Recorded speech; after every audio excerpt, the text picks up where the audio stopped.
Welcome back to another episode of Rob Sports Center, man. As you can see by the title, man, I'm going to be taking another look at that 2025 recruitment class coming out of the state of Louisiana. So for this video specifically, we have Mr. Jabari Antoine. He's a 6'1" cornerback that weighs 170 pounds coming out of Westgate. Now, I do hope that I'm pronouncing your name right, man. If I'm not, man, my bad. But his 24/7 Sports page has him ranked at a 4-star recruit with a 90 player rating. He also played quarterback as well. Now, the thing about quarterback, I feel like that he was kind of what you would say a athlete playing quarterback. You know, I think that his quarterback success relied more so heavily on his athleticism. So, you know, I like him more so as a cornerback. But, you know, I do love the fact that he did play quarterback because he kind of has an understanding of what a quarterback is looking for in terms of blocking receivers, et cetera, and they can help him out with making plays. So I do like that about him. So this kid had 23 college offers, man. That's a lot. You know, I already know that a lot of it had to do with his size being 6'1". You know, you fit the prototypical bill. So we're going to go, he's committed to Miami, the University of Miami, by the way. And he competes in the 5A division. You know, you always hear me talk about level of competition and who you're going up against, and it's easy to dominate and it's easy to dog when you're going up against lesser competition. But when you're able to do it at a 5A level, that lets you know that you really like that. So he has offers from Miami, Florida State, Alabama, Auburn, Colorado. I think he actually was committed to Colorado at one point too. Florida, Georgia, Georgia Tech, Grambling State, Houston, ULL, University of Louisiana Lafayette, Louisville, LSU. I would have loved to have seen him in LSU. I'm just going to be honest. Michigan, Michigan State, Missouri, Oklahoma, Ole Miss, Syracuse, Tennessee, Texas Longhorns, Texas A&M, and Tulane. So his high school athletic background. He also competes in track and field. He long jumped a 20-4 and triple jumped a 43-1 as a junior per mile split. Also ran a 43.62 300-meter hurdles time in spring 2024.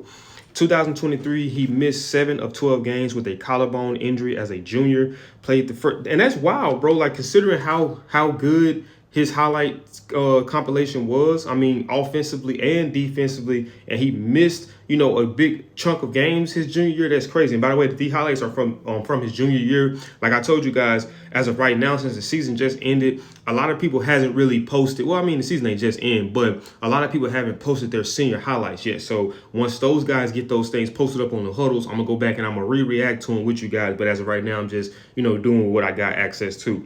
But yeah, so in 2023, he missed 7 of 12 games with a collarbone injury as a junior. Played the first 4 games of the season, then returned for Westgate's 20-18 loss at eventual state champion Ruston in a Louisiana Division I non-select second-round playoffs. That's my alma mater, by the way. 2022, he was a two-way player as a sophomore for Westgate, starting at both quarterback and cornerback. Total 32 tackles, 11 pass breakups, and 5 interceptions on defense while completing 105 with 186 pass attempts for 1,650 yards and 12 touchdowns on offense. Also ran for 303 yards as well. Led Tigers to a 10-4 record in the semifinals of Louisiana's Division I non-select playoffs.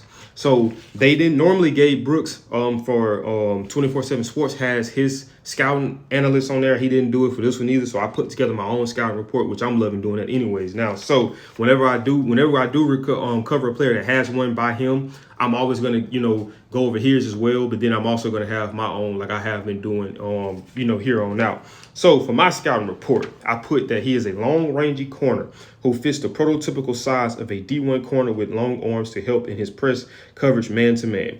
He has very good ball skills, has shown his ability to play the ball deep and come up with a pass breakup or interception. He has stopping power, which is a scouting term referred for a tackler where he hits you and stops you, which is not common with cornerbacks. So going back to the stopping power, so I was going to put that in the report, but I just ain't like putting all that in there. But I'm glad that I thought about that now as I'm covering him. So stopping power basically is when a defensive player hits you and he takes you down. You know, and I use the example, if you're familiar with Ruston. they played Ruston the year that Ruston was state champions. And Ruston has a very big physical quarterback in Joshua Brantley. I mean, he runs hard. I mean, it's rare that one person brings him down, and it's rare that the first person that touches him brings him down. And he done that on not just one play, but 2 plays, came downhill, made contact on Brantley, and was able to stop him and bring him down. So I say that speaks volumes to his physicality as a corner. You know, that's something that you normally would see more so reserved for safeties other than cornerbacks. So I think that's very impressive, and I always love physicality. And he has good cover skills. Man-to-man, showcase the ability to be matched up one-on-one on the island with receivers and constantly winning that battle.